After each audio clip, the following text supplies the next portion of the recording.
Thank you, Matt. Well, it is 4 down, 1 more to go for the families of the victims of Knoxville's high-profile double murders. 4 people have already been convicted in the torture slayings of Chris Newsom and Channon Christian. But for the victims' parents, justice has not yet been served, not completely. They say there is still one person who is getting away with murder. New tonight, 6 News reporter Hannah Kim sits down with the parents who say they're willing to spend the rest of their lives fighting for justice.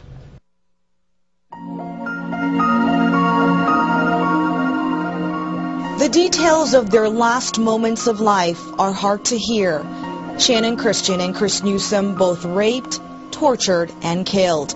The 5'7" college student was stuffed in garbage bags into this trash bin where she suffocated.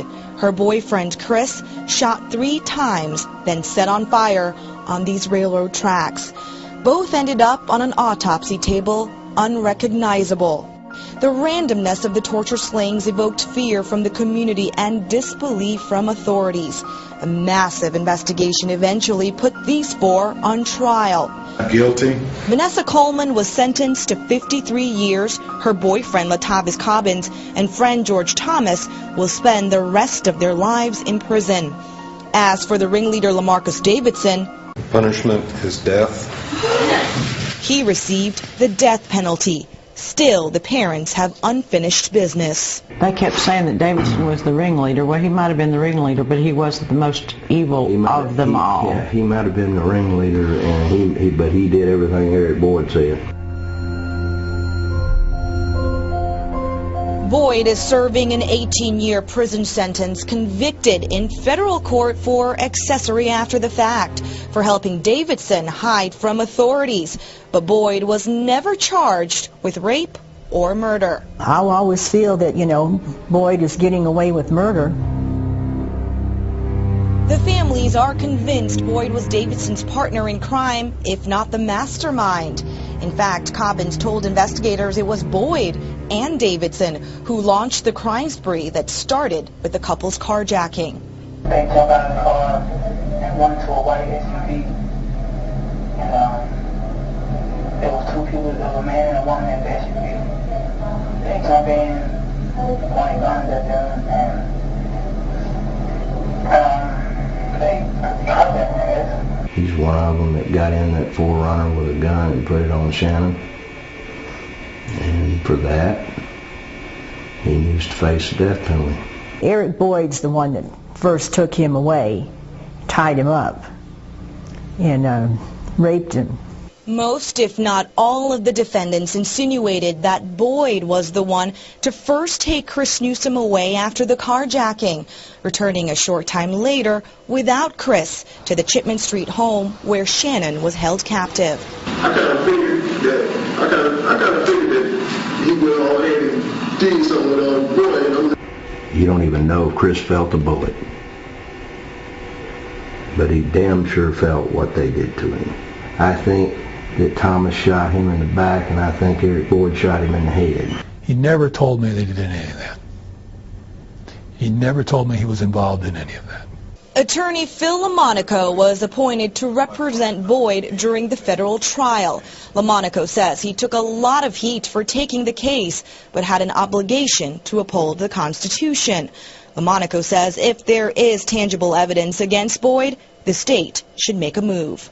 If they have the evidence to show that there's probable cause, then they should do it. But even with all the accounts implicating Boyd, the Knox County DA's office by law cannot use the incriminating statements made to police by the other convicted killers, even if they were to prosecute Boyd. I don't feel that Chris got full justice. It's very frustrating, yes, because we all know that he's guilty, and we can't do anything about it. Mary and Hugh Newsom know key evidence has to turn up to get any break in this case. The longer it goes, the dimmer the memory gets, and you have witnesses, key witnesses, that disappear on you. The Knoxville Police Department and the DA's office would not comment except to say the case is still open and under investigation. There's no doubt that Eric Boyd is going to be prosecuted in state court. Eric Boyd is not going to come on the streets in this country again. Gary and Dina Christian say the other convicted killers may not have been motivated by race, but they believe Boyd was. Eric Boyd did what he did because he hated white people. Clearly you think it was a hate crime. Yes. When it comes to at least Eric Boyd. Yes, absolutely.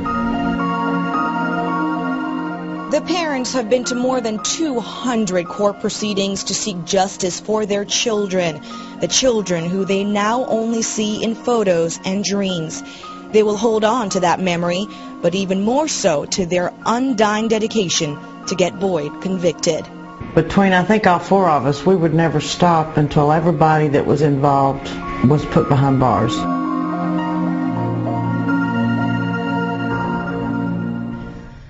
Boyd is being held at a medium security prison in West Virginia. He still has 12 of his 18-year sentence to serve out and is set to be released in 2022. Live in the studio, Hannah Kim, 6 News. And we should also point out that Boyd's federal conviction is currently under appeal. Well, not